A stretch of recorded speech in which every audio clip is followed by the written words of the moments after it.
Bien, para retomar un poco a los que no van a poder estar, señalaba que en Gadamer la fiesta es muy importante por la idea de comunidad que ya viene desde Kant, de esta idea de que la belleza no es una cosa particular, individual, sino conforma un sentido común e instaura una comunidad.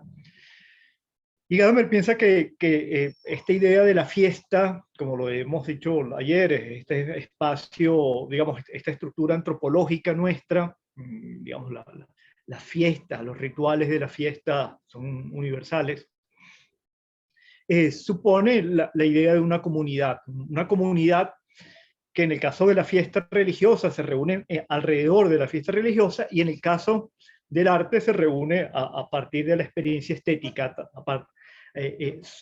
a través de la obra o alrededor de la obra de arte.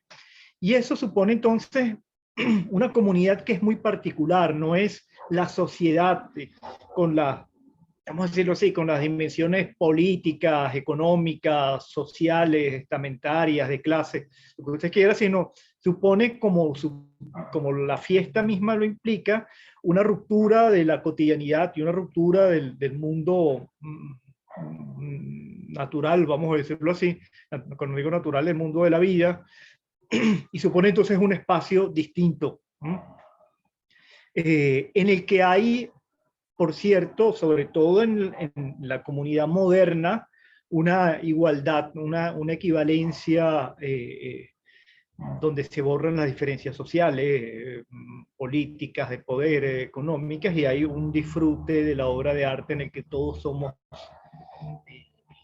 iguales, de alguna forma. Piensen ustedes en esta idea de estos espacios, el concierto, la sala de concierto, el museo, el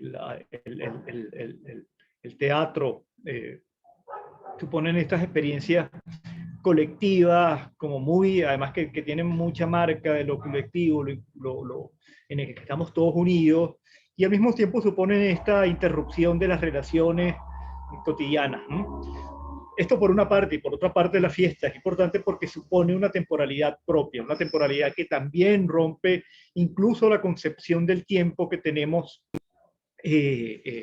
usualmente, que es este tiempo que tiene un sentido, que es para, del cual tenemos, no nos sirve, digamos, nos sirve, o es para medir cosas, para llegar a hacer proyectos, para cumplir finalidades.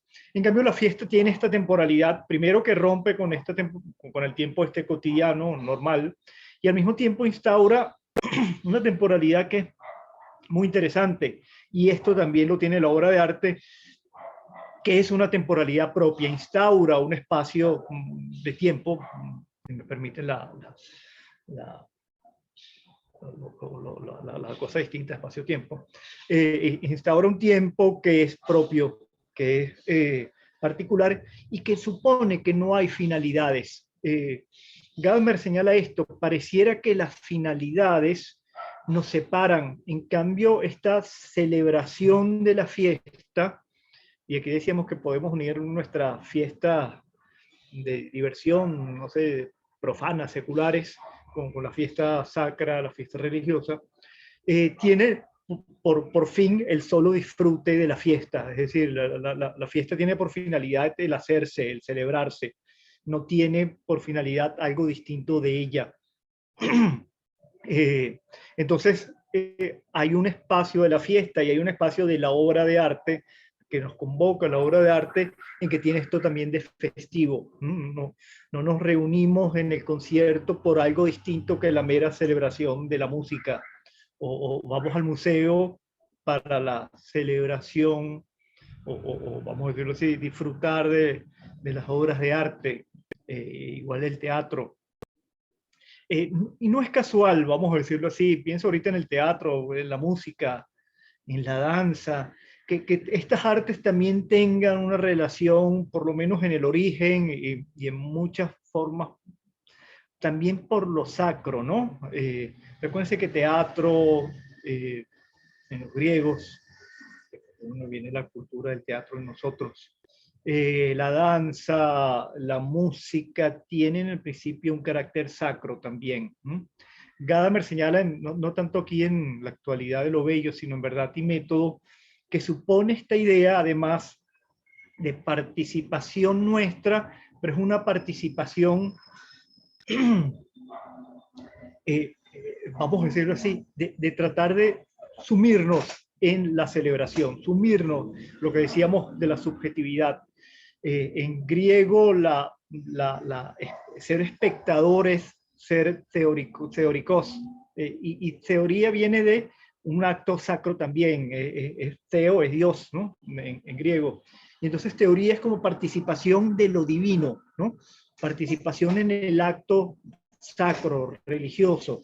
Entonces el teóricos es aquel que participa en esto, aparentemente contemplándolo, pero vamos a decirlo así, su forma pasiva, si se quiere ver así, es realmente activa porque es lo que él participa es contemplando esto.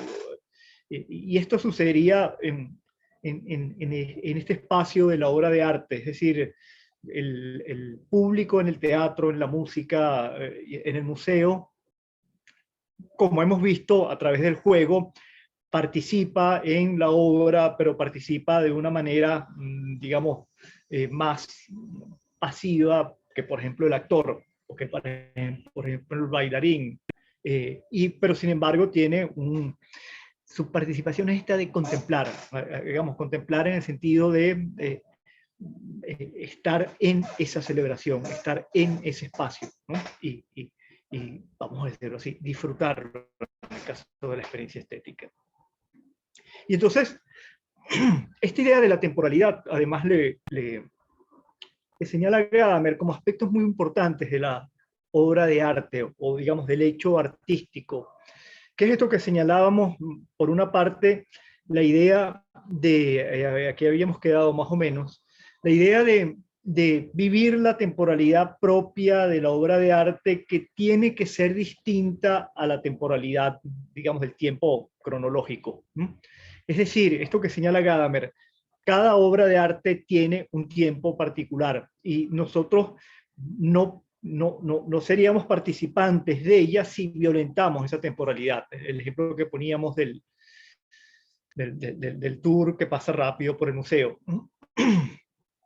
Y el otro asunto es esta idea que Gadamer pone el ejemplo de la música, ¿no? La música tiene un tiempo de ejecución. Él señala esto, los compositores marcan algo así, estos tempos que ponen scherzo, vivace, etcétera, son sugerencias de tiempo, pero sabemos que directores y músicos tienen tiempos propios de la obra de arte, es decir, lo que un director, una amiga lo ponía en Twitter estos días, una interpretación de la Pasión sin un San Mateo, creo que había puesto ella, de Bach. Hay una versión que dura una hora más o menos, y hay otra de Hampton Court que dura hora y media, casi 2 horas, ¿no? Entonces uno dice, bueno, pero como una misma obra. Y Gadamer señala que precisamente, porque la música es un arte interpretativo, el tiempo es el tiempo que requiera la obra, según el director y según los músicos. Digamos, el director no es el que impone un tiempo tampoco. Nosotros vemos el resultado de mucho ensayo y de mucha discusión entre los músicos y el director, etc. De modo que la obra supone esta temporalidad que es propia, y Gadamer lo relaciona aquí, comienza a relacionarlo con esto, con la idea de esto de prestar oído, que ya habíamos hablado un poco sobre el símbolo. Igual que decíamos en el símbolo, hay que saber leer la obra, y la obra me indica un poco cómo leerla. Nosotros tenemos lo que llama Gadamer como este oído interior que me marca cuál es el tiempo de la obra. Es decir, piensen esto, en música que nos guste mucho. Si nosotros escuchamos, tenemos un tiempo para esa música, para esa canción, para esa sinfonía. Si hay una representación que nos parece como muy rápida, no nos gusta. Gadamer lo dice esto con la poesía. Los poemas que nos gustan, nosotros tenemos un ritmo particular. Y si alguien, digamos, lo recita de otra forma como muy distinta, nos produce esto. Y aquí señala una cosa como muy importante, que tiene que ver con lo que hablamos también con lo del significado. Recuérdense que Gadamer decía en el significado que no es solamente lo que aparece, sino lo que nosotros logramos reconstruir, los sentidos que empezamos a construir a partir de eso que aparece, pero que pensamos que hay otra cosa que no es que esté más allá, sino que está en la obra misma, pero no es la mera apariencia. Y Gadamer señala esto con la idea del escuchar. Cuando nosotros tenemos, vamos a decirlo así, esta representación adecuada del tiempo de oír, es muy obvio en el de escuchar música o escuchar poesía, pero también en el de ver una pintura o leer. Es muy importante el tiempo de la lectura. No sé si ustedes se acuerdan que antes había esta manía de los cursos de lectura rápida. Entonces, que para uno leer 3 libros en 2 días, una cosa así. Lo absurdo de esto, diría Gadamer, es que precisamente es la novela o la obra la que me debe dar el ritmo de la lectura, ¿no? Si yo la leo rápida, me atropello, no voy a entender nada. Es decir, se me va la posibilidad de construir sentidos. Y entonces Gadamer señala esto como muy importante, que esta capacidad o posibilidad de que podamos leer la obra o escucharla o verla al ritmo, supone en nosotros, esto que es muy importante en él, una idealidad. Y aquí no entro en contradicción con aquello que habíamos criticado de Hegel, que decía que el arte es la representación ideal la representación sensible de la idea, sino que se trata de que toda obra de arte, y esto tiene que ver con lo de los sentidos, nos supone una idealidad. Es decir, nosotros no nos quedamos con la literalidad de lo que se presenta, con la literalidad de lo que vemos en la pintura, como decíamos ayer con Carlos V. No nos quedamos con la melodía, solamente la melodía y el ritmo, con las solas palabras que están en un poema, sino que parte de la experiencia estética es buscar un sentido distinto a ello, y esos sentidos, como decíamos ayer, son mucho más amplios, son mucho más, vamos a decirlo así, suponen unos horizontes de comprensión que siempre se pueden extender y que además siempre se mueven, ¿no? En el sentido de que me dice cosas, pero yo puedo añadir sobre esas cosas que ya me ha dicho la obra de arte otras que sean distintas, otras que sean nuevas. Y esto supone esta idea, esto de idealidad. No es la idealidad respecto a una idea distinta a la obra de arte, sino la idealidad que propone la misma obra de arte. Es decir, en este sentido, todo símbolo, un poco lo sabemos eso, supone una idealidad, porque supone la relación, no me gusta decir conceptual en este caso, porque no se trata de conceptos, pero la relación con otra cosa, y una relación con otra cosa siempre supone una construcción de nuestra idealidad. En este sentido, la obra de arte, sea en cualquiera de sus ámbitos, siempre me va a decir una cosa distinta de ella, y siempre me lo va a decir en un tiempo particular, ¿no? Y Gadamer termina señalando esta cosa como muy importante, que precisamente en esta idea de la temporalidad de la obra y la posibilidad que nos da a nosotros de tener una experiencia que rompe las temporalidades usuales y permite las posibilidades podría decirlo con respecto al tiempo cronológico cotidiano, supone una cierta atemporalidad, es que emerge esta idea de la actualidad de lo bello, la actualidad del arte. Es decir, el arte no tiene la misma temporalidad de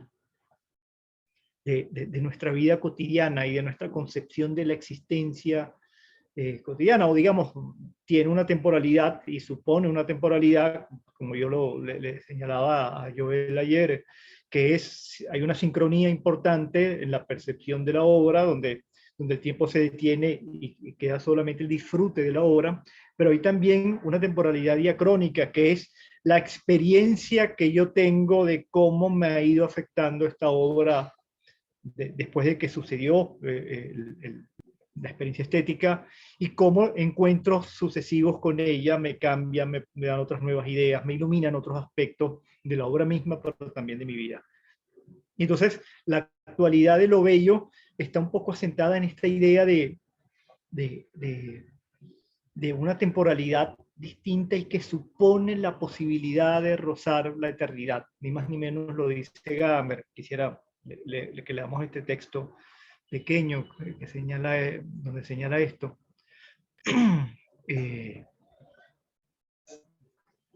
Perdón, es que tengo varias cosas aquí. Ajá. No, disculpen, no es esto. Déjenme buscarlo. Es decir, Gadamer lo dice también con respecto al mismo juego. La idea de pensar la obra de arte como aquello que propone eh, eh, el juego. Disculpen un momentico, déjenme buscar.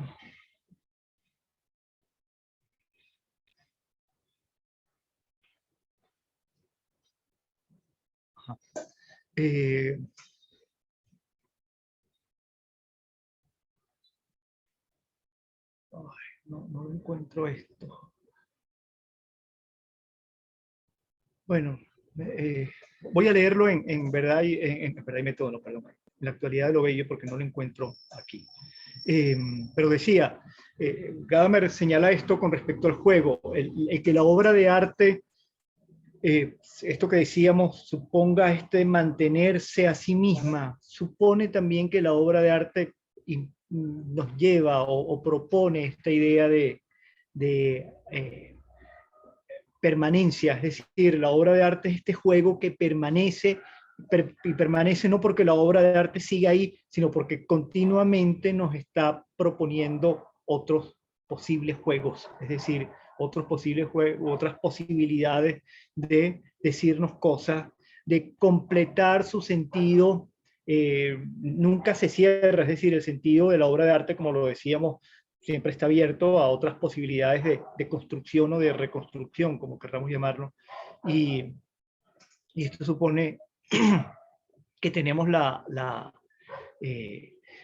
obra permanece en el sentido en que siempre me puede decir cosas. Y entonces ahí hay una idea de constante estar presente, ¿no? Y esto nos lleva entonces a la idea fíjense que la idea misma del juego supone la permanencia, y la idea de símbolo supone también esta posibilidad, supone una temporalidad en la medida en que el tiempo de la obra implica la posibilidad, como decíamos, de darnos una experiencia como muy significativa, y al mismo tiempo nos permite la posibilidad de tener experiencias diversas a través del tiempo.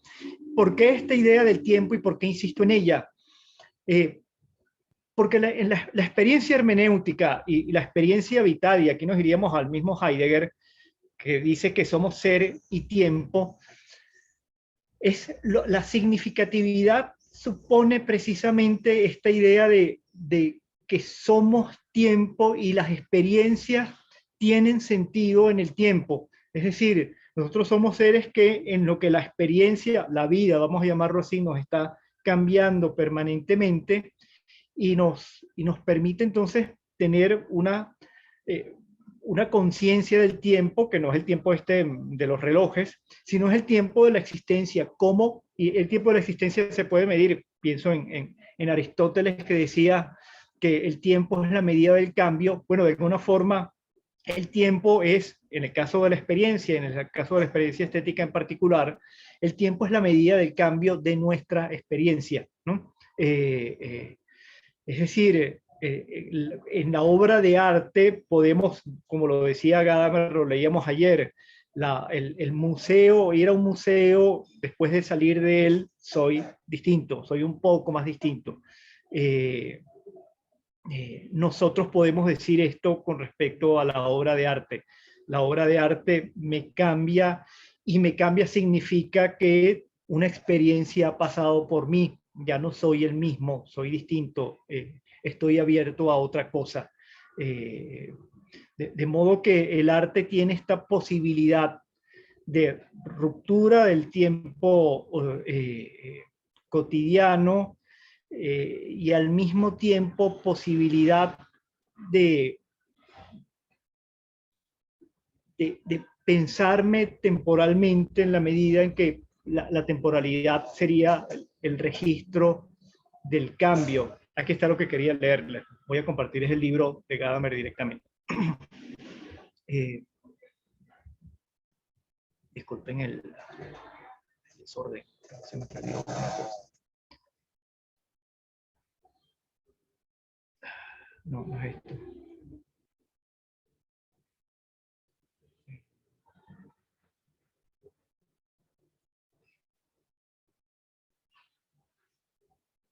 Ajá. Aquí lo tenemos.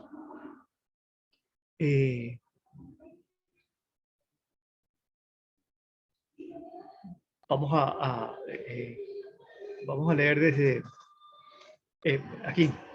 El arte de otros tiempos pasados solo llega hasta nosotros, pasando por el filtro del tiempo de la tradición que se conserva y se transforma viva. Es decir, en la medida esto que hemos dicho, el arte pasado en Gadamer no es como pensaban las vanguardias, esto que es arte muerto, que no nos dice nada, sino es una forma precisamente de nuestra experiencia. Somos o venimos también de esa cultura del arte pasado, ¿no? Y es lo que nos ha definido. El mismo arte contemporáneo supone una discusión respecto a estas formas artísticas, aunque sea una discusión para negarlas o para superarlas, etcétera, las tiene que asumir, ¿no?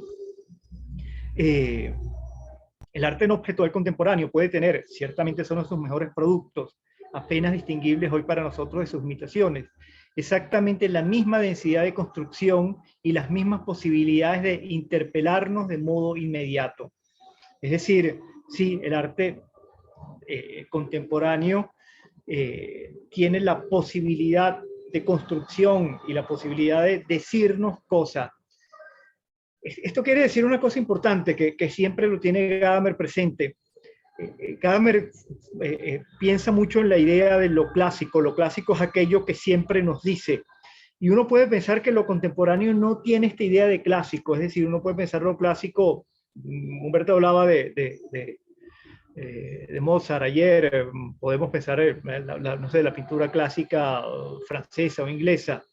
Pero Gadamer señala que también la obra contemporánea puede hacerse clásica, y esto significa que nos da posibilidades de interpelación continua, ¿no? A nosotros.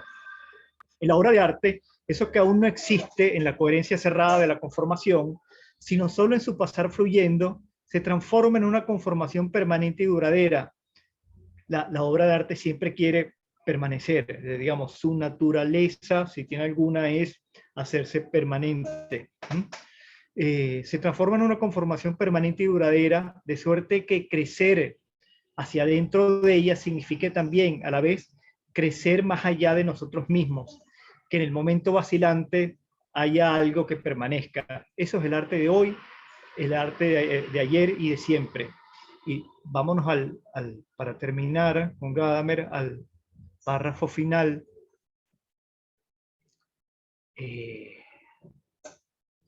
Donde nos dice, esto es tan bello que vale la pena leerlo en extenso.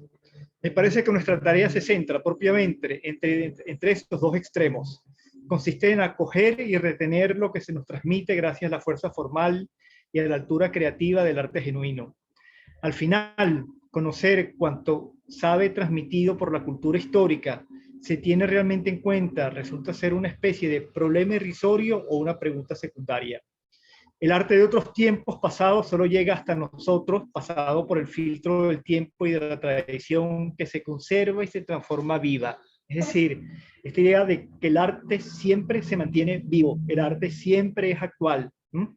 Y entonces precisamente se conserva y nos interpela no como una obra del pasado, sino que se mantiene viva y nos dice cosas ahora. Es decir, esto que decíamos en algún momento, las formas políticas de la Grecia clásica en el siglo V a.C. son realmente muertas, son formas pasadas. Nos pueden parecer interesantes como historia política, pero son formas pasadas. No podemos tener la idea de la asamblea de la democracia ateniense.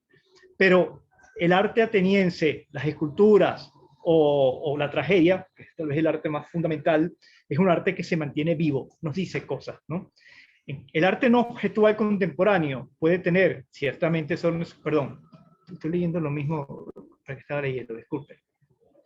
Es esta idea de que tenemos la posibilidad con el arte de tener contacto, vamos a decirlo así, siempre con esta temporalidad particular, ¿no? Esto en el que rozamos lo eterno, en el que rozamos eh, eh, eh, lo, esta posibilidad de romper la temporalidad que nos oprime, que nos aplasta, y esta temporalidad supone una forma me salgo, de una experiencia que nos impacte y nos mueva de forma distinta. Es decir, nosotros pensamos o vivimos, más bien deberíamos decirlo, la obra de arte y esa actualidad permanente de la obra de arte de alguna forma nos roza, dice Gadamer, ¿no? De alguna forma tenemos la posibilidad de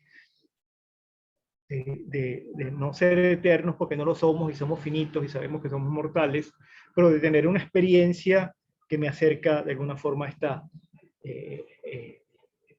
eternidad, de alguna forma, como lo dice Deleuze en qué filosofía, la obra de arte es lo único que es eterno. Y esa eternidad nos ilumina de alguna forma con la experiencia, con esta experiencia temporal del arte, es decir, esta experiencia que supone siempre abierta, nunca concluida, nunca terminada, nunca finalizada en el sentido de que ya finalicé, ya comprendí la obra de arte y ya no tengo más que hacer con ella, sino que me invita siempre. El arte siempre nos está invitando. Nos da a veces ganas de retomar una novela y leerla de nuevo, nos gusta ver representaciones que sabemos que son distintas sobre Hamlet de Shakespeare, o versiones de música académica. Y esto supone esta idea de poder romper en esta temporalidad, como decía, que nos aplasta y tener una temporalidad nueva, siempre abierta, y que siempre nos puede, abierta y fundamentalmente que siempre nos puede nutrir y nos puede decir cosas que no sabíamos, ¿no? En este sentido, la experiencia estética es una experiencia que realmente nos cambia. Bien, entonces si tienen alguna pregunta sobre esto que de Gadamer, antes de entrar en compartir con ustedes algunos apuntes que tengo sobre el curso más como Yo, yo como estoy, cuestión. yo estoy disfrutando el cierre. Yo lo que estoy es, no, ¿sabes? Te estoy escuchando nostálgica porque ya es la última clase. Sí, bueno, vale. También hay, ¿cómo se llama? Hay que cerrar, pero también las cosas siguen por otro lado, pues, ¿no? Bien, yo me hice otra cosa ahorita con el cierre y quiero presentarle como estos apuntes, son solamente apuntes, de tensiones y también con confluencias que podemos rastrear y que quisiera ahorita que más bien los protagonistas sean ustedes, eh, leyendo esto que estábamos leyendo estos apuntes que les voy a proponer. Yo los pongo fundamentalmente como tensiones, punto de tensión, lo que no supone también que haya armonías. Pero vamos a verlo.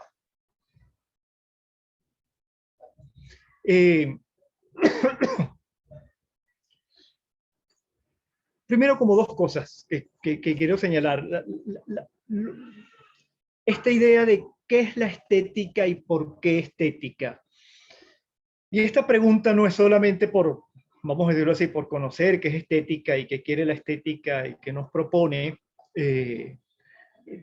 entendiendo como lo veíamos el trimestre pasado, que la estética comienza en el siglo XVIII. Antes no había estética en el sentido de entenderse como una forma que habla de un producto, la obra de arte, de una experiencia particular, y eso supone entonces facultades en nosotros diversas a las de las otras experiencias, y supone además esta idea del artista, de la producción, de la poiesis, que es también una cosa, una actividad distinta, la actividad creadora del artista, que es distinta a otras actividades. Es decir, había la necesidad de, en el siglo XVIII surge, de crear un espacio para hablar de una experiencia, de unas facultades en nosotros, de un producto que es distinto a otros productos. Digamos, esto ya lo tenía Aristóteles, pero se une esta necesidad de pensar, de hablar sobre nuestra experiencia, qué nos pasa a nosotros como individuos y digamos, sobre la relación, vamos a decirlo así, como individuos, pero también como comunidades frente a esta experiencia particular. Esto es lo que hace que surja la estética y sea necesario pensar en objetos, en formas estéticas, es decir, en hacer una teoría estética, que bueno, le tocó por razones históricas importantes, pero también porque creo que es realmente el espacio particular a filósofos, ¿no? Digamos, los filósofos asumieron que esta era una tarea de ellos, ¿no? Sin quitarle la tarea al artista de crear obras de arte y sin quitarle la idea, que esto es más difuso, al público la de contemplación de obras de arte, que por cierto siempre han existido, ¿no? Artistas y público. Pero el filósofo es el que crea, vamos a decirlo así, este espacio, que yo traje algunos textos de Jacques Rancière, que es un espacio confuso. Vamos a ver por qué confuso. Porque trata de crear o de unir y al mismo tiempo de separar aspectos fundamentales digamos, de la vida individual y de la vida común, de la vida histórica y de la vida íntima, vamos a decirlo así. Y entonces, esto que señala Rancière de forma interesante es, la estética es precisamente explicar una confusión, es tratar de ordenar una confusión, no disolverla, sino ordenarla. Y esta pregunta sobre la estética que hablamos aquí, genética, vamos a decirlo así, de por qué se origina, lleva a una pregunta que es una pregunta muy propia del siglo, digamos, de nosotros, que es, ¿y vale la pena estética todavía? Es decir, ¿vale la pena tener alguna teoría ideal o basada en alguna teoría sobre la antropología humana, como hemos visto con Gadamer ahorita en la actualidad de lo bello, o una ontología, o una concepción histórica, política, etcétera, sobre el arte, ¿no? ¿Por qué no pensar el arte como una experiencia directamente sobre obras particulares, sin que haya un discurso que trate de hablar de ello? No sé si de ordenarlo, no sé si de imponerle criterios, pero siempre es un discurso que pareciera que ahorita está de más. Bueno, frente a ello, yo estoy de acuerdo con Rancière en que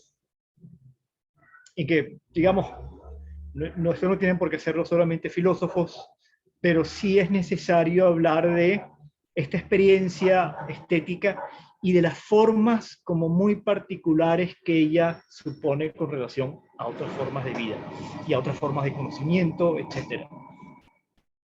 Es decir, bueno, quiero decir con esto, nadie discute que haya economistas, es decir, gente que piense sobre las relaciones económicas en una sociedad, las relaciones del mercado, etcétera. O que haya físicos que hablen sobre bueno, sin aquí defender ninguna idea gremialista, hace falta pensar la experiencia estética, pensar la obra estética, pensar la sensibilidad estética. Y bueno, esto es un espacio que pareciera que es importante. Entonces, digamos, está esta idea de Kant que señalaba precisamente, recuérdense que habíamos dicho esto, crítica en Kant significa ponerle límites, la crítica de la razón pura quiere ponerle límites al conocimiento, la crítica de la razón práctica quiere señalar cuál es el ámbito de la moralidad y de lo ético, y la crítica de la facultad de juzgar quiere hablar de cuál es el ámbito de lo estético. Y entonces, bueno, mi primera pregunta o propuesta para ustedes es esta idea de que a mí me parece que la estética moderna que hemos recorrido un poco en este curso supone un poco violentar esos límites. Es decir, lo que Kant quería mantener en un ámbito propio a partir del siglo XIX, pero creo que sobre todo en el XX y en el XXI, estos límites son rebasados, ¿no? Y la estética quiere, vamos a decirlo así, por una parte, hablarnos de otras cosas que no son solamente, vamos a decirlo así, con Kant, el juicio del gusto, es decir, el placer que me produce la experiencia estética. Pero por otra parte, también en esta estética moderna, hay esta idea de pensar la experiencia estética también como una experiencia distinta, una experiencia muy significativa. Esto lo hemos visto en Gadamer, una experiencia o una posibilidad de conocer la verdadera realidad, la aletheia, la que me hable del verdadero ser, que me diga la verdad, como dice Heidegger, que me permita un conocimiento, digamos, como que me permita pensar la vida de una forma más, más dichosa, más abierta, más potente, como lo pensaría un poco Nietzsche, ¿no? Este remedio que me cura del mal fundamental que pensaría Nietzsche es la modernidad y la cultura europea, ¿no? Esta cultura que ya llegó a su fin. Y el arte sería la posibilidad de de curarme de esto, ¿no? O por lo menos de comenzar la cura del mundo que tanto nos pesa. Pienso, me vinieron dos figuras totalmente modernas en función de esto. Piensen en aquella cosa de Baudelaire, que tanto le gustaba a Benjamin, esta idea en el Esplén de París, que dice, emborráchense, embriagaos, ¿no? Estar borracho es la única forma de soportar el tiempo, soportar la vida. Y termina diciendo, el poema es mucho mejor, pero emborráchense de vino, de poesía o de virtud, pero emborráchense, ¿no? Es decir, y en Nietzsche tiene mucho esto, ¿no? Esta embriaguez que me permite curarme del mundo, ¿no? De lo insufrible que es el mundo. También pienso en Schopenhauer, que fue profesor de Nietzsche en la universidad. Schopenhauer decía esto, que la música es lo único, recuerden que Schopenhauer tiene influencias místicas orientales. Schopenhauer decía, la música es lo único que me puede levantar este velo de malla que supone la concepción de la realidad racional y me puede conectar con el verdadero ser, algo así, con la verdadera existencia. Recuerden que Schopenhauer dice que el mundo es solo representación y espacio de nuestra voluntad, y tener una experiencia del mundo más auténtica pasa por la música.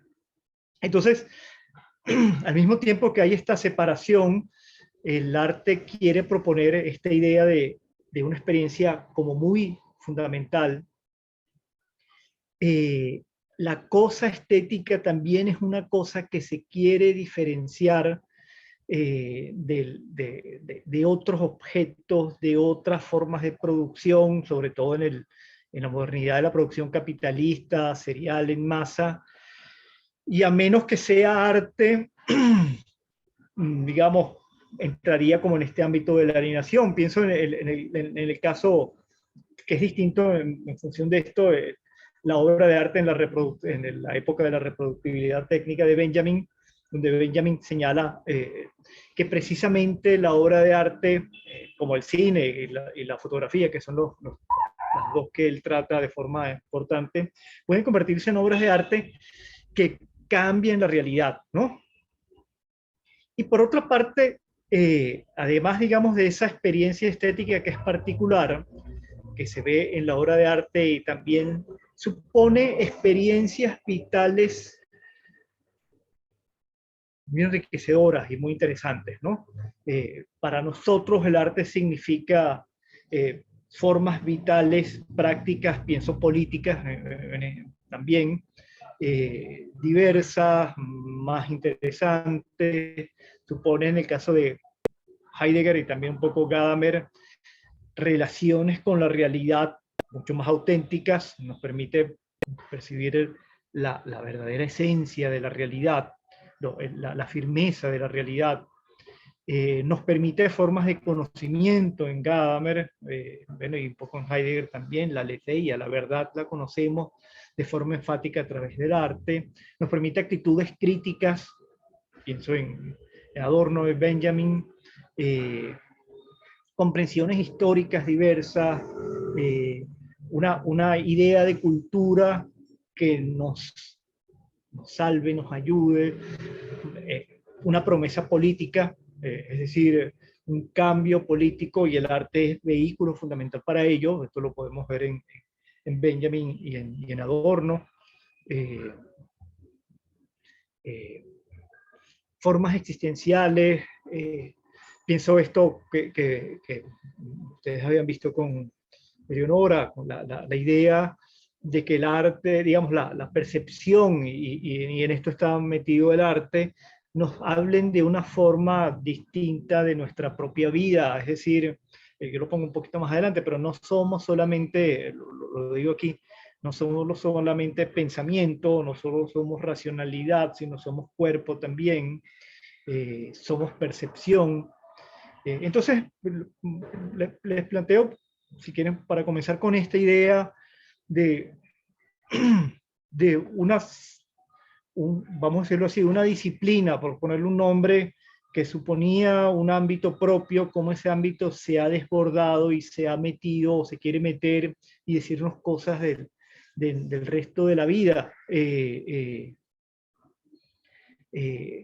Quiere, digamos, sus productos, quiere mostrarse como diversos, pero también que nos iluminen nuestra vida. La obra de arte quiere ser con más o menos todos estos pensadores, quiere decirnos algo mucho más allá del mero disfrute, ¿no? Del mero placer.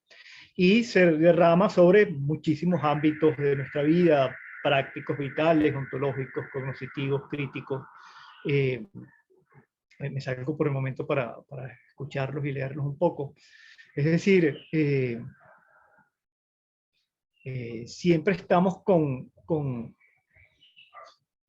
esta tensión de una experiencia particular, una experiencia que es distinta a las otras, que es diversa, pero al mismo tiempo que quiere también ella salirse de sus límites y meterse con el resto de nuestra vida, desde, digamos, el servirnos como más o menos de forma individual y para nuestro espíritu, decirlo así, esta idea del arte como salud, como remedio en Nietzsche, hasta la salida colectiva, política, o por lo menos de crítica, sino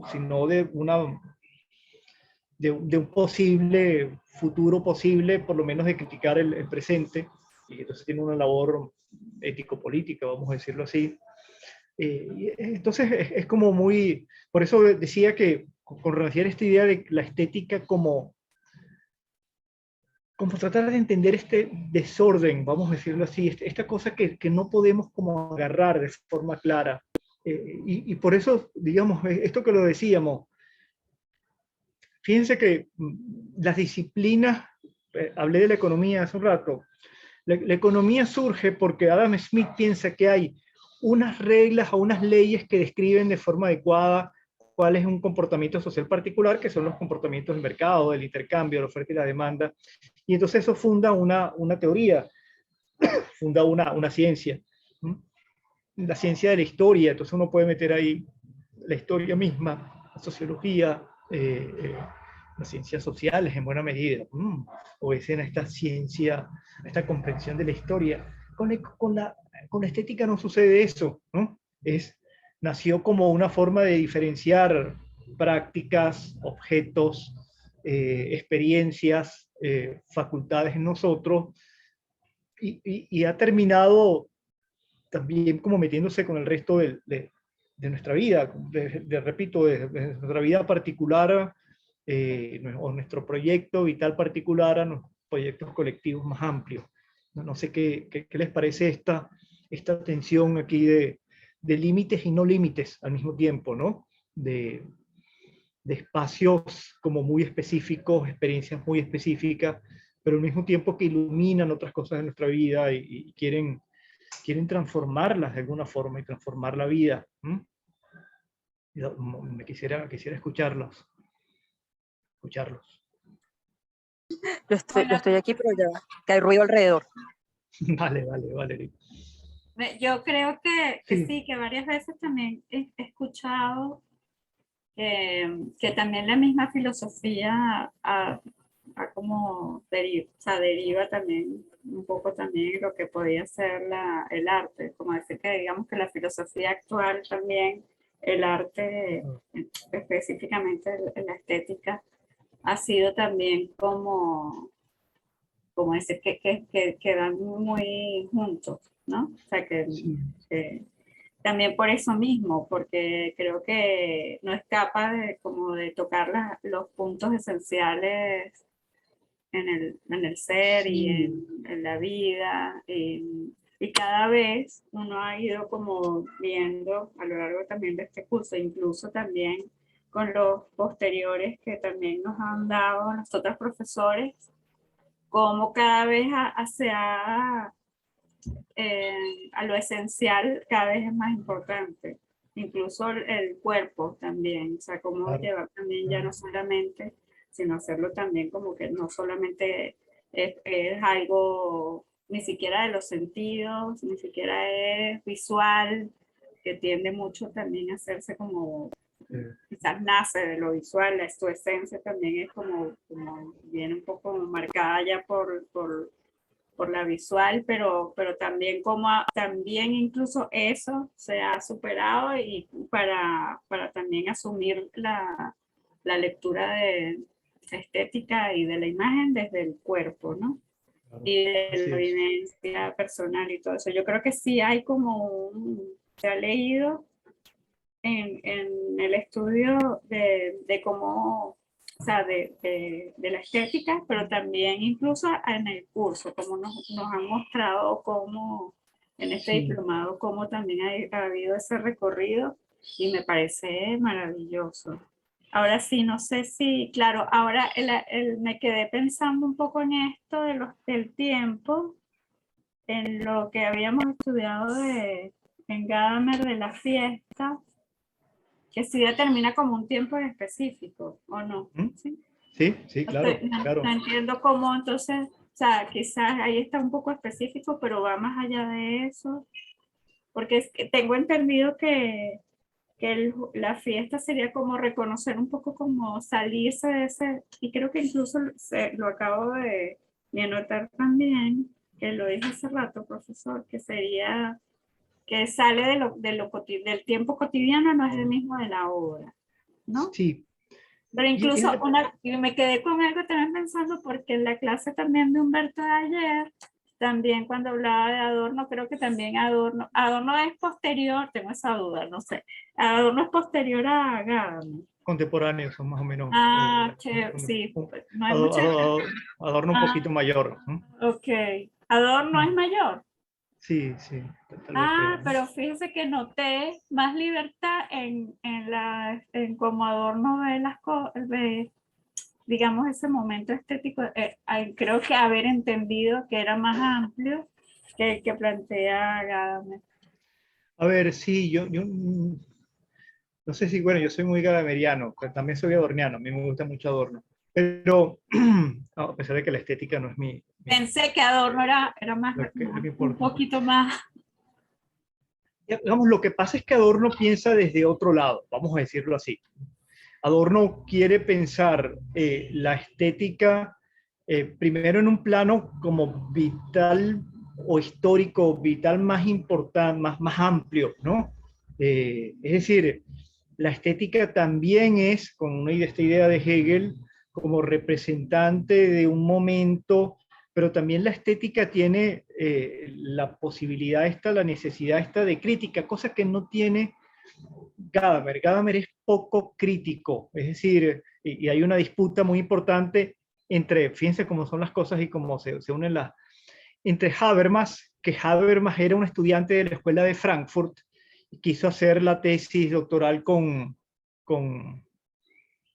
Horkheimer, con Max Horkheimer, que era la cabeza como más importante de la escuela de Frankfurt, y por alguna pelea que tuvo terminó hizo la tesis doctoral con Gadamer. Y Habermas plantea como esta idea, y se la señala a Gadamer, una discusión como muy importante y muy interesante, que Habermas le reclama a Gadamer que es muy conservador y es poco crítico y digamos tiende a aceptar la realidad un poco tal como es. Pero al mismo tiempo lo relaciono con esto que decías del tiempo. Recuérdense que Gadamer, como alumno de Heidegger, supone esta idea del ser, la relación entre ser y temporalidad, que para Heidegger es fundamental, ¿no? Decíamos el libro fundamental de Heidegger es Ser y Tiempo. Pero para que poder Heidegger decir que el ser es tiempo, cambia la idea de que lo que es tiempo. Y tiempo ya no es el tiempo cronológico de los relojes y los calendarios, sino es el tiempo de la existencia, que supone, por un lado, una conciencia histórica. Esto es muy importante en Heidegger, digamos que somos también conciencia histórica, conciencia de que venimos del pasado y nos ha configurado el pasado. Esta idea de que de que estamos echados al mundo supone la idea de que entramos en un mundo, pero un mundo cultural, es decir, un mundo con un tiempo, somos resultado histórico. Pero al mismo tiempo en Heidegger está la otra idea como fundamental para nosotros, que nosotros somos proyecto, y proyecto significa proyecto hacia el futuro, ¿no? Y por lo tanto, entonces, nuestra existencia, nuestra esencia, no hay esencia porque nosotros la vamos haciendo a través del tiempo, ¿no? Y Gadamer tiene entonces esta idea del tiempo. Es decir, la primera idea es que el tiempo no es el tiempo cronológico de que habla Gadamer aquí, sino es el tiempo de la experiencia. Es decir, el tiempo de cómo nos afecta a nosotros, en este caso la obra de arte. De modo que aquí hay vamos a pensarlo, yo decía ahorita, la facultad, es una facultad de temporizar. Este es un término, una traducción de un término heideggeriano, de temporizar la experiencia de una forma particular. Y esa temporización particular es lo que hace el arte, ¿no? Me abre, vamos a decirlo así, una vivencia del tiempo que es distinta al tiempo de horarios, pues, ¿no? Cronológico, sucesivo, etcétera, ¿no?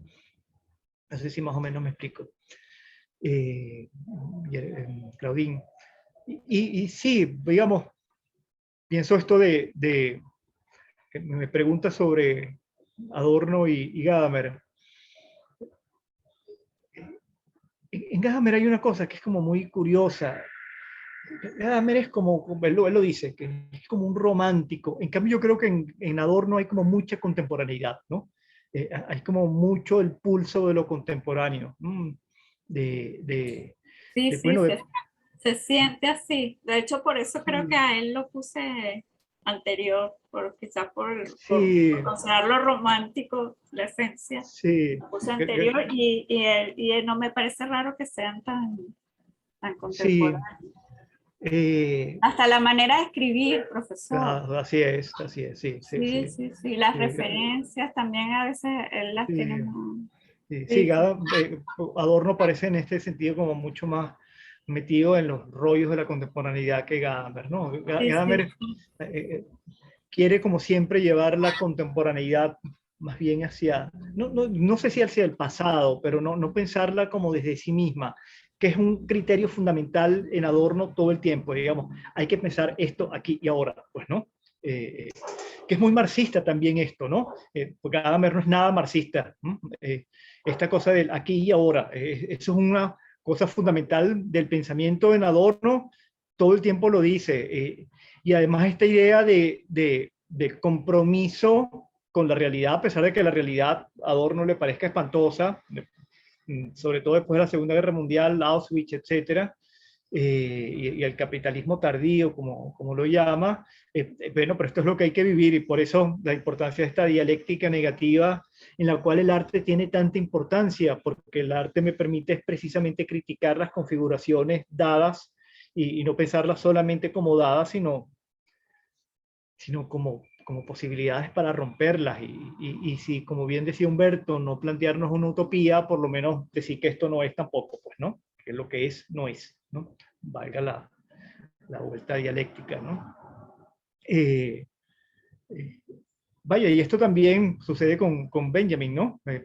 No en balde eran de la misma, esta idea de, como lo decía Castillo Zapata, esta idea de que Benjamin se vuelve muy histórico porque quiere también pensar en un sentido histórico. Benjamin piensa todavía que hay un sentido histórico, de una posibilidad de futuro, una posibilidad digamos, y la obra de arte es, este texto de la obra de arte en la época de la reproductibilidad técnica es hacer de estos medios de reproducción masiva, convertirlos en instrumentos de emancipación y no instrumentos de dominación, como quizás lo hace el fascismo, ¿no?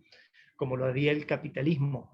Se convierten en medios de mero disfrute y no medios de posibilidad de acción y de nuevo también de romper con esto, con el horror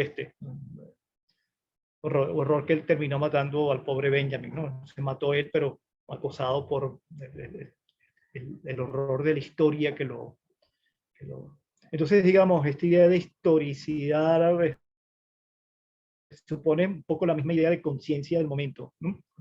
De reconstruir digamos, teóricamente, pero como lo decíamos, como bien lo decía Rafael Castillo Zapata, si ustedes se dan cuenta esta idea que señala él con mucha pertinencia, de la composición, del montaje, es una idea que es estética fundamentalmente, ¿no? Uno puede pensar la estética de Benjamin con esta idea de la hora de la reproductibilidad y la idea política, pero ya en la forma de pensamiento es estética, digamos, es tomado del collage, es tomado del montaje, y eso le permite tener una concepción, una comprensión y aquí volvemos a lo que decíamos hace un momento, una comprensión del mundo que se nutre y nace de lo estético, ¿no? No surge de la ciencia, del conocimiento objetivo, metodológico, sino de las formas más bien propias del arte contemporáneo, que es este arte del montaje, del collage, etcétera, ¿no? Y entonces aquí podemos ver una forma estética de pensar en Benjamin, ¿no? Yo creo que efectivamente es así, ¿no? Sí, y después, incluso después, una cosita, también se ve, hasta más adelante, incluso el collage se podría haber derivado en las instalaciones. O sea, correcto, en el fenómeno claro. de la instalación, de cómo, la instalación. Sí, de lo que serían las piezas, como también sigue sí. siendo como, digamos, el lenguaje de la obra contemporánea, ¿no? Sí. Como también en el collage que sí, digamos que participa y nace como todavía en el arte moderno, como también se ha ido cada vez más desmembrando y flexionando, incluso no sé, en la materia, digamos, pero no solo en la materia, sino también en el pensamiento. Sí, así es, estoy de acuerdo con eso. Me gusta mucho cómo se lee todo. Sí. Pero esto supone esta cosa, bueno, tú lo has dicho un poco, Claudine, esta cosa como interesante que es que nuestro pensamiento se ha estetizado también, y esto se debe en buena medida a estos señores que hemos visto. Es decir, vamos a decirlo, por decirlo de alguna forma nietzscheanamente, la vida burguesa europea, que supone estas formas de una moralidad, del conocimiento y y un arte que sea un arte bello, bonito, porque al burgués le gusta es el arte bonito y el arte bello que lo calme y le provoca placer. Esto todo lo rompe Nietzsche, pero también todos estos señores posteriores están en esta idea de que hay que quitar esa idea y entonces, por ejemplo, el conocimiento no ha servido este conocimiento sistemático, teórico, de crear grandes sistemas teóricos, sino se convierte en un conocimiento fragmentario, de collage, que tiene mucho de estético. Y entonces aquí vemos esta idea de cómo se hace estética la vida conceptual incluso. A mí me sorprendió mucho, yo soy un poco crítico de esta idea de los estudios culturales, porque bueno, creo que ya es como una moda académica, sobre todo en la academia norteamericana, pero cada vez más en otra. Pero esto es Benjamin, es decir, hacer academia ya no es pensar, a mí me dice un amigo que está en Estados Unidos, mira, tú aquí no puedes escribir un artículo sobre Kant, no, eso ya no existe, o digamos, existe en ámbitos muy pequeños. Lo que hay que escribir es sobre el teléfono y cómo el teléfono es un adminículo que nos permite entender las formas de la racionalidad comunicativa, que es lo importante. Pero tú lo que vas a describir es el teléfono. Una amiga mía, yo recuerdo que me decía esto, yo estoy haciendo una maestría sobre las ventanas en Caracas porque eso muestra esta cosa importante de cómo eran las formas de relación social de los caraqueños a finales del siglo XIX, principios del siglo XX, y cómo se daba la relación entre lo público y lo privado, etc. Entonces, claro, ahí tú puedes utilizar Kant, puedes estudiar, qué sé yo, Adorno, etc., pero en base a una cosa muy material. Y esto es estetizar el conocimiento, ¿no? Porque el conocimiento ya no son las ideas, ya no son los grandes conceptos y los grandes sistemas teóricos, sino esta cosa que tiene que estar arreglada a una cosa que es experiencia, y es experiencia estética porque lo percibimos, y muchas de ellas son características estéticas, es decir, también una amiga que trabaja el vestuario en el siglo XIX, porque el vestuario significaba también formas de poder, y describe como una fiesta de en una fiesta de fin de año que dio Guzmán Blanco, se mostraba a Guzmán Blanco no como un militar, sino como un burgués vestido de negro y la esposa Maravilla, encapetada todos sus vestida. trabajos, profesor. Claro, claro, Maravilloso, compártalo. pero Pero si se, no, esto yo lo he leído más o menos algunas cosas, pero lo que quiero señalar es que se hace fundamentalmente estético esto, ¿no? Sí, sí, sí, El sí. saber se hace estético, ¿no? Y Sí, esto sí. lleva a esta idea. No lo había hecho consciente de esa forma, sino de una forma más obvia, pero sí, obviamente, ¿verdad que sí? Ahora todos los acercamientos que uno puede tener hacia el objeto y hacia la experiencia también se pueden, o sea, se leen bajo Claro, una forma claro. estética. Pero además la racionalidad misma se ha vuelto Sí, estetizante, ¿no? No es esta racionalidad del solo concepto y de la sola idea, para pensarlo ¿no? Y como Hegel, ¿no? la experiencia también de uno, Claro, incluso sí, dentro de las nuevas tecnologías también toca el tema estético. así es, así es. A juro uno se tiene que ver interpelado siempre por, digamos, sin ir a un museo ahora, está el vínculo también de recibir esa información muy directa al nivel de imágenes. De llevarla puesta, la ropa, ¿no? O sea, es Totalmente. un elemento estético, ¿no? Los diseños de los lentes, diseño de los zapatos, por supuesto. La vida se ha estetizado. Esto, claro, supone diversas estetizaciones a diversos niveles. Lo que quiero señalar con esto es, puede ser, digamos, la forma muy, no sé cómo llamarla, apariencial de la ropa, hasta la estética crítica adorniana, que Sí. pasa por ejemplo, por esas formas como muy cínicas de lo moderno, ¿no? De burlarse de las formas estéticas como más establecidas y violentarlas, eh, que también tiene algo de juego, por cierto, Sí, esto, sí, ¿no? sí, Lúdico. sí. Yo pienso también que el juego también tiene mucho en el arte Sí, contemporáneo. sí, Bueno, no sé, de hecho en uno de los trabajos que estaba desarrollando para este diplomado ahorita, o sea, estaba como en otro tema enfocada, pero las tres piezas que seleccioné me di cuenta que eran piezas lúdicas. sea, que Sí, tenía así es. una cosa Sí, básica en el lenguaje, sí, venía del juego, venía derivado de un trabajo también que tiene que ver con mucho con lo sí. lúdico del juego. Entonces, fíjense, esta idea, pues, ¿no? La estética quiere nacer como un saber específico y termina derramándose como por toda la vida, pues, ¿no? De todas las formas de vivir. Y queda esta cosa que ahorita tú lo decías, Claudín, pero que al meterse en toda la vida también se mete como en distintos niveles, ¿no? Desde estas reconfiguraciones, como lo decíamos ahorita, del cuerpo mismo, de cómo vivir el cuerpo, de cómo vivir la corporeidad, como lo hace, por ejemplo, Merleau-Ponty, y de cómo tenemos una corporeidad que sea más atenta, más consciente, más adecuada, y al mismo tiempo no sea totalmente racional y no sea el pensamiento, sino escuchar al cuerpo. Eh, pero también tenemos estos niveles que son, bueno, que es lo que propuso la Bauhaus también, que es meter el arte y las formas artísticas en nuestra cotidianidad más, Sí, sí, sí. en el diseño de artefactos, en el Porque diseño de... incluso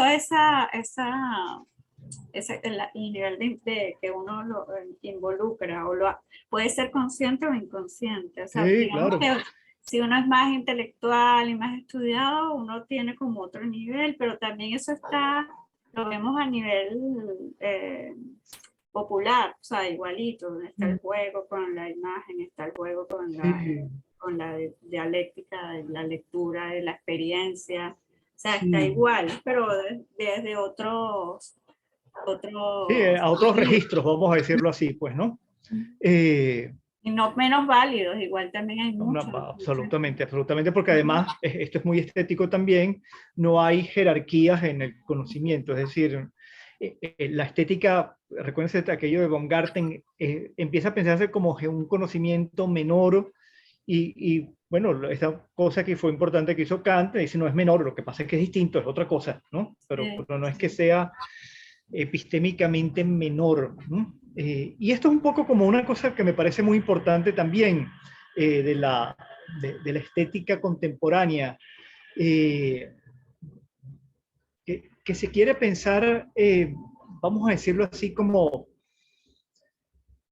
valorizar un poco lo que decíamos ahorita, darle un valor a lo estético, y aquí me parece que esto es como una crítica al arte burgués, este arte que lo que me produce es confort y placer, y lo tengo, lo disfruto para divertirme un poco. Este arte que, digamos, el arte también, pero también digamos, la reflexión estética que se mete en la vida para alterar esa tranquilidad, vamos a decirlo así. Yo lo pensaba de la forma siguiente, todavía nosotros tenemos un poco mucho, yo lo decía al principio con Gadamer, esta concepción del arte como, bueno, este espacio, este oasis de tranquilidad y de belleza y de agrado y de buen gusto que me salva del horror del mundo. Pero más bien estamos viendo que estas concepciones estéticas que hemos visto es más bien inmiscuirse en el mundo, inmiscuirse para jugar con él, para cambiarlo, para modificarlo, y esto es Para muy varias curioso, cosas, creo, para profesor. muchísimas Sí. cosas, O ¿no? sea, no se limita tampoco en eso, creo que también hay Para varias. nada, Sí, para sí. nada. Y digamos, es como muy pervisivo, se mete, se filtra Y en unas cosas muchísimas son cosas. más para activar, la- eh, ¿cómo decir? Activar conciencia, o sea, no sé, la razón, otras cosas son para Claro. activar más lo Sí, sensorial, lo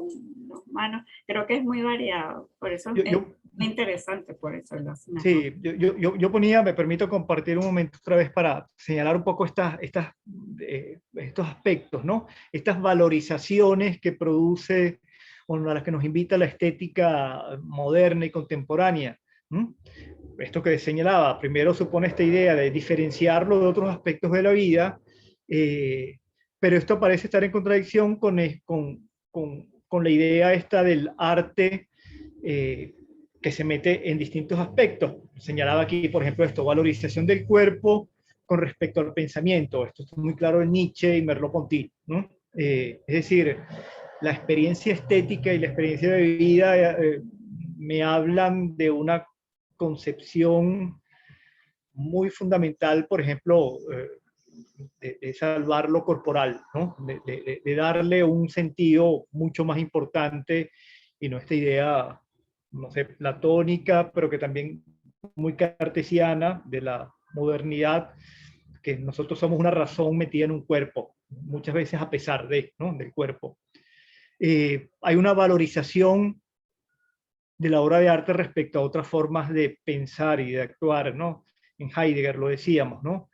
Heidegger prefiere incluso el arte y la poesía a la filosofía, ¿no?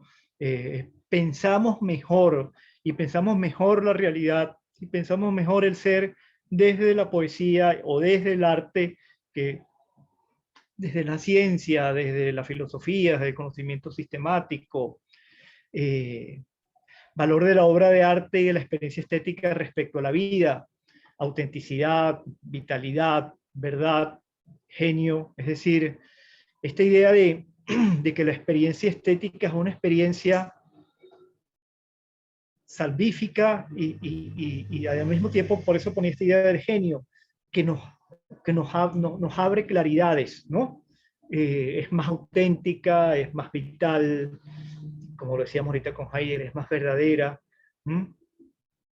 Esta idea de la estética que se diferencia de la vida común, pero al mismo tiempo también la estética contemporánea, entre otras cosas, nació de la validación de la vida común. Es decir, me explico,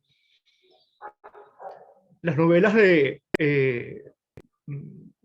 Balzac, no sé, y de Víctor Hugo, son novelas que son de muchos de la gente común, de la vida común, del que tiene la pensión, no sé, Papá Goriot, que es este señor arruinado, etcétera.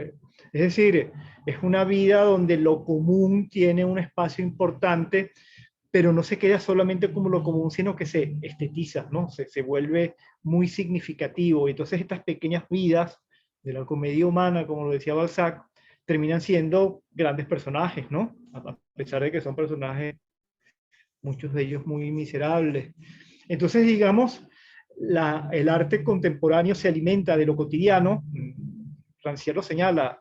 Edgar Varese pone en una sinfonía la corneta de un barco, ¿cómo se llama? La alarma de un barco, donde se mete lo común, pero esto se estetiza y entonces le da un sentido de aclarar la vida o iluminar la vida cotidiana. Bueno, es un poco lo que hace Balzac, ¿no? De lo que hace creo que toda la novela del siglo XIX, francesa, por ejemplo, y rusa, también, por supuesto. O sea, Dostoyevsky habla bueno, habla de un tonto, pues, ¿no? Hace una novela de este tamaño, que es un idiota, el príncipe Mishkin, ¿no?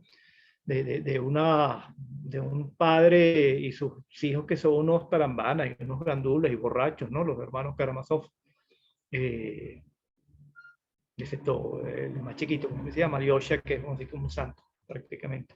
Pero los otros son mujeriegos y tal. Y esto es obra de arte, ¿no?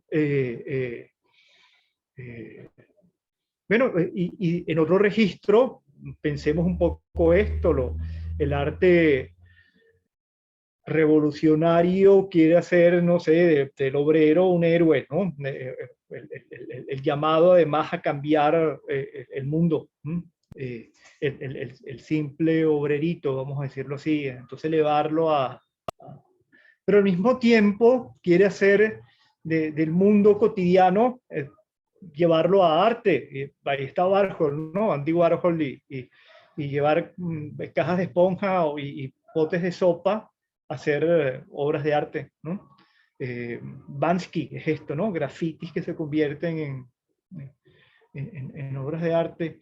Entonces vemos que hay esta extraña relación entre realidad y estética, donde lo estético poco tiene que ver con esta idea burguesa de un arte que es distinto de la realidad y que me da este espacio como de mero disfrute, ¿no? De mero placer, y después vuelvo a la realidad, sino el arte está siempre con esta tensión, como, pienso como estos momentos en los lugares donde hay como mareas muy fuertes, donde empieza como a confundirse qué es la marea que entra, y lo que era antes tierra firme empieza a mojarse, y después termina estando totalmente cubierto de agua, pero después se retira y yo puedo caminar por donde antes estaba el mar, pues, ¿no?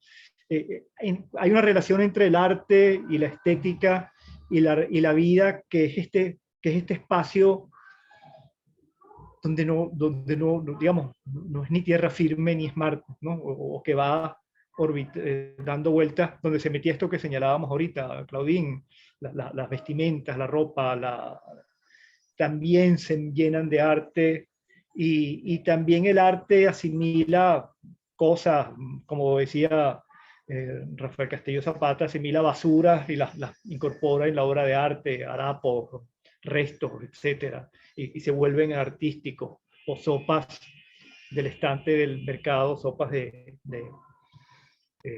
Campbell, ¿no? que se convierten, se hipostasían y se convierten de modo que, fíjense que aquí volvemos a ver esta tensión de la distinción estética, que termina siendo indistinto, a tal punto que ya no sabemos qué es arte y qué no lo es.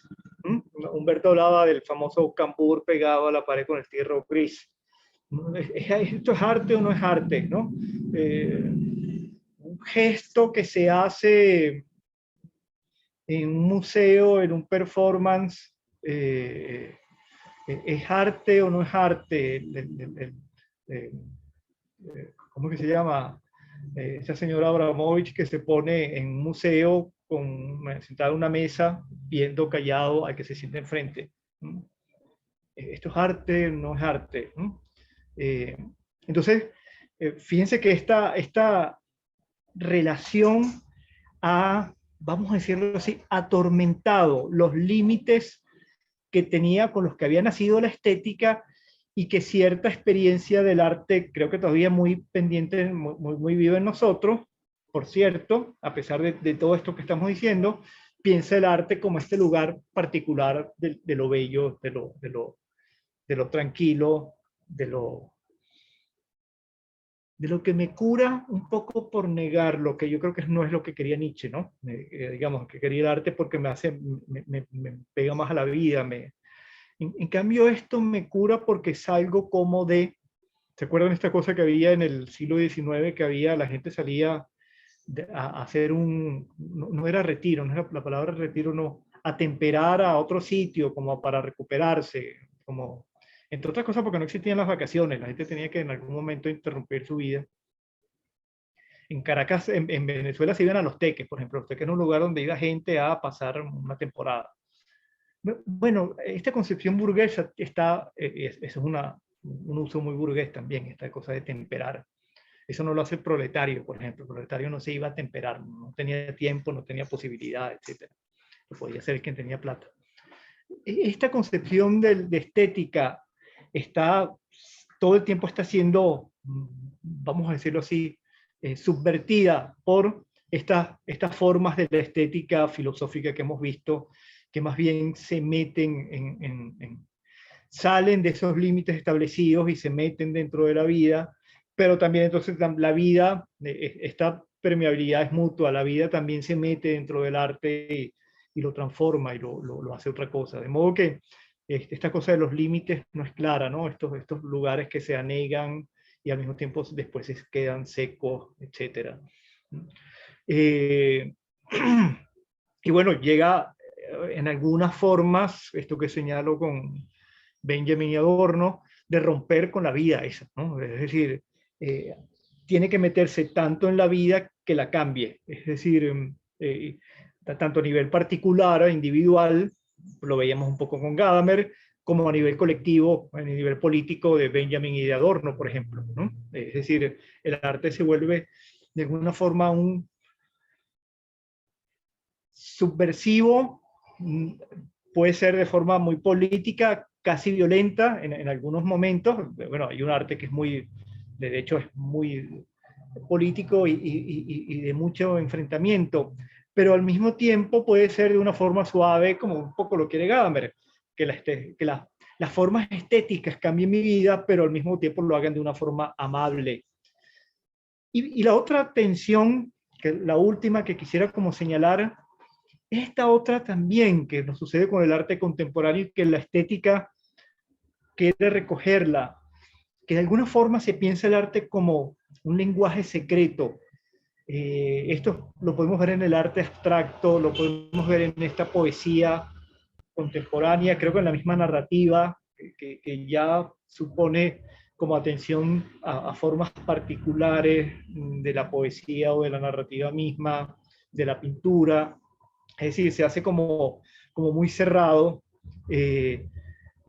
Vamos a decirlo así, no es el gran arte clásico que estaba abierto a todo el mundo, eh, pero al mismo tiempo es un arte que quiere hablarle a la gente común, que quiere ser también lenguaje de la gente común, y aquí hay como una tensión también nunca resuelta, afortunadamente, menos mal que nunca se resuelve, donde, donde es esto, pues, ¿no? Yo hablaba estos días, no sé, ayer creo que de Einstein. Este era un cine que es un cine de vanguardia, pero querías además hacer el cine del proletariado, pues, ¿no? Donde el proletariado se viera a sí mismo y se reconociera.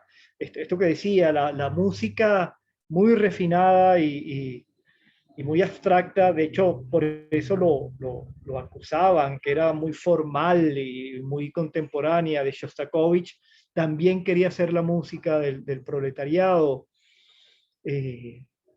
Entonces hay como una cosa aquí donde hay un lenguaje que parece como muy concentrado en sí mismo, pero al mismo tiempo quiere ser un lenguaje donde pueda encontrarse también, donde hay un lugar para el ciudadano común. ¿No? Por ejemplo, esto lo vemos, el arte contemporáneo, que es este arte que a veces nos rechina tanto y nos preguntamos tanto, también es un arte de masas, ¿no?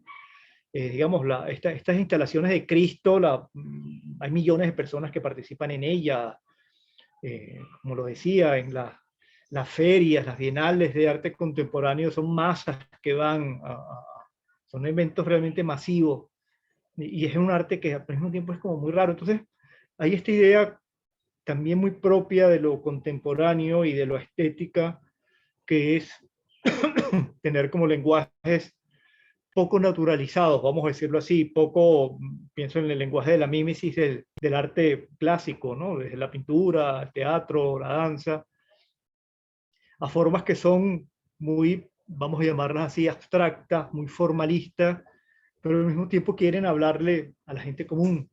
Y esto tiene que ver con esto que hemos visto, que es este tema de si la estética es esta ciencia o disciplina, no sé cómo llamarlo, que quiere particularizar o más bien mostrar ser una forma de pensar la vida, ¿no? De que es lo que podríamos un poco como concluir. En estos pensadores yo creo que la estética evidentemente sobrepasa esto y se vuelve un modo, como lo decíamos ahorita con Claudine, de pensarnos y de pensarnos colectivamente, pensarnos particularmente, pensarnos colectivamente y pensarnos, bueno, ya como estas cosas como de género, humanidad, etcétera. No sé, he hablado muchísimo yo y lo iba a dejar hablar y terminé yo poniéndome la cosa. Escucharlos un poco ustedes. No pasa nada. No sé si... Yo más bien he disfrutado mucho como esta mirada amplia que nos ha dado usted hoy, y un poco de poner en contexto una cosa con otra, o ver líneas que puedan seguirse de un pensador al siguiente. Yo estoy súper contento con el diplomado. Me parece que es de las mejores decisiones que tomé en este año. Bueno. Pero también siento que necesito ahora tiempo para leer a los autores con calma. Yo estoy encantado con todo lo que vimos en esta materia y en la materia de Eleonora, pero yo tengo que sentarme a leerme las obras de Benjamin tranquilo, y después las de Heidegger y, después, y bueno, no sé cuánto tiempo me va a llevar eso porque necesito como que las cosas vayan calzando con mejor afianzada. Pues ahorita tengo como un vislumbre general de algunos de estos autores conocía más que otros, pero esta clase me ayuda un poco a hacerme un espacio en el cerebro donde pueda ir más o menos ordenando las cosas que hemos visto hasta ahora. Vale, sí, es un poco la idea. Por supuesto, no está de más decir que esto es una lectura solamente, ¿no? Y he trazado unas líneas más bien de forma polémica y como polos de tensión y no de armonía, pero bueno, los recorridos son muchísimos. No, tienes razón, Joel, lo dice Hegel y lo retoma Gadamer en la actualidad de lo bello. El verdadero conocimiento es el reconocimiento, ¿no? El saber que sé. Y esto se hace solamente volviendo la cosa, como lo decía Rafael Castillo Zapata con Benjamin, con esta rumiar constante que no acaba nunca, ¿no? Yo todo el tiempo estoy releyendo a Gadamer y vuelvo a Verdad y Método, lo tomé ahorita para leer cosas, para compartir con ustedes. Esto siempre hay que hacerlo, ¿no? Nunca Por terminamos cierto, de leer. Sí. perdón, ¿qué leemos de Adorno para, como entrada inicial, pero desde la estética? ¿Qué podemos buscar? Teoría estética, ¿no? Hay que darse duro con eso, es duro, es decir, es un bloque duro, pero bueno, un poco, Humberto propuso ese método de lectura, se lo proponía a Isabel, a tomar un tema y tratar de recorrerlo por la... Yo no soy lector importante de la teoría estética, pero yo lo que he hecho es más bien como leerlo, comenzar a leerlo desde el principio, pues, ¿no? Este es un texto que es así, pero además es una forma de escribir, como lo decía Humberto, porque es un texto incompleto. Pero es una forma de escribir de Adorno, de contemporáneo. Es una forma, digamos, la estética de la escritura es esta estética fragmentaria, Nietzsche.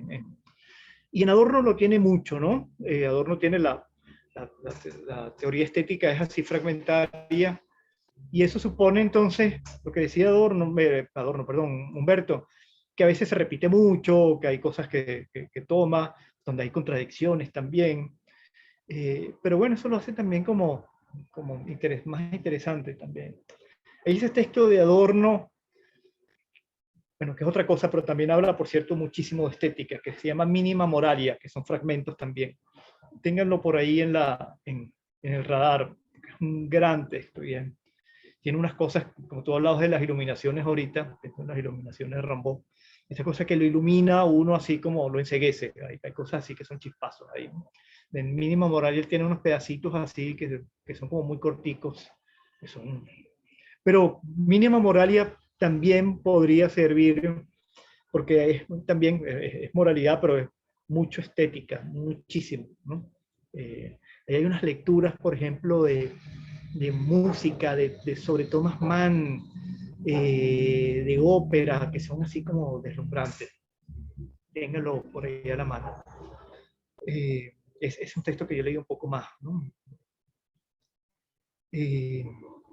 Bueno, no sé si alguien quiere añadir algo más. Yo creo que sí, yo creo que esto es más bien como una invitación, lo que hemos dado nosotros aquí, bueno, yo de forma mucho más chiquita y mucho más modesta, por mis capacidades limitadas, para que ustedes sigan haciendo cosas, ¿no? Sigan pensando esto. Y por la cual yo, sí, perdón.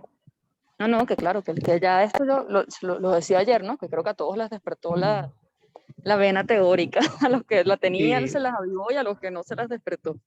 Sí, sí. Teórica con estas formas particulares que hemos visto, ¿no? Que es una teoría claro, que se sale de los límites de la teoría como tal, vamos a decirlo así, se convierte en otras cosas. Exactamente. Pero bueno, nada, digamos, yo los invito a que sigan y cuenten conmigo. Tienen mi teléfono en el grupo. mi correo, yo no Aprovechen, lo aprovechen pongo los aquí. canales abiertos. No, Y entonces para conversar, puede ser en grupo, que nos organicemos un momento y hacemos una cosa como esta, nos tomamos un café. Ah, sí, Vamos a hacer, profesor, ¿sabes qué? sí. Vamos a hacer algo también muy bonito con Eleonora, que lo planteó. ajá. Y que vamos a leer los trabajos finales, los vamos a mostrar en grupo. Ah, en chévere. enero nos Sí, puede haber cierto, corregido y cierto. entregado y todo eso. Porque nos hizo falta también como ese compartir y también Valeria abrió ¿lo abriste ya, Valeria? No lo he visto. ¿Qué cosa? El No, drive, no, todavía no, lo voy a abrir, lo voy a abrir. ajá, Sí, va a abrir un drive para que compartamos también nosotros los trabajos y podamos entre Sí. nosotros también. Los que queramos, También, los chévere. trabajos de cada Chévere. módulo. Y así Sí, también Y yo ustedes no. sí, así también ustedes leen los trabajos de las otras materias que no leyeron. Chévere, está muy buena idea. Y bueno, Chévere. yo pienso que en algún momento, a pesar de variantes Omicron y tal, podamos sentarnos en un bar y tomar una cerveza también, ¿no? Ah, buenísimo, Conversar sí. sobre Así esto. se vaya, así se Ustedes vaya a llamar el saben, próximo diplomado. yo me presto para organizar eso en horas extra. Vale, está muy bien, está muy bien. Tan bonita, Off record literalmente. Nos tenemos la deuda entonces, pues. Seguro, Sí. seguro. No, y Bueno. me acuerdo también que Carmen dijo, escuchando lo que dijo Joel, que Joel, o sea, estoy igual que tú. Y Todos estamos así. sí, todos yo creo de que tenemos que volver. Hay textos que no, yo, o sea, no, yo no llegué a profundizar en todos los textos. No, Pero que ella nos dio el mapa, es lo que ella nos trató de explicar, que cuando crearon este diplomado era Exacto. precisamente irse por algo o por tocar muy profundamente los temas, pero yo agradezco el mapa, o sea, yo creo que yo bueno. Claro. prefiero Sí, el esa mapa cartografía, esa ¿verdad? cartografía es invaluable. Porque Sí. después uno puede investigar por uno, o sea, nos dieron ya mucho y nosotros podemos ir haciéndolo individualmente. Y como Sí. todo buen mapa, un buen mapa también es bueno si se hace imprescindible, pues, ¿no? Porque ya se ha metido en la cabeza y ya no hace Ah, falta el mapa, sí, sino sí, Claro. piénselo así Claro. también, ¿no? sí. Sí. Claro, claro. Bueno, nada, Bueno. yo les agradezco muchísimo su atención, les agradezco muchísimo A usted, profe. su palabra. Gracias a todos por no, la gracias a compañía ustedes. y su participación general en el diplomado. Y quedó a la Bueno. orden pues de ustedes para cualquier cosa, ¿no? Gracias, Bueno. profesor. Que esté muy bien. Yo ¿no? coincido, Y- yo coincido con Joel. Esto fue una de las mejores cosas que pude haber decidido hacer este año. De verdad que Qué sí. bueno, me alegro, me alegro. Pero nada, Sí. sigan disfrutándolo, pues, ¿no? En otro tiempo, con otra dinámica, pero seguimos. Con mucho Buenísimo. gusto, pues, hasta Sí, va a luego, ser- que va a esté ser muy un bien. diciembre. Abrazos a todos. Abrazos. Abrazos a ustedes. Chaito. Chao. Adiós. Chao.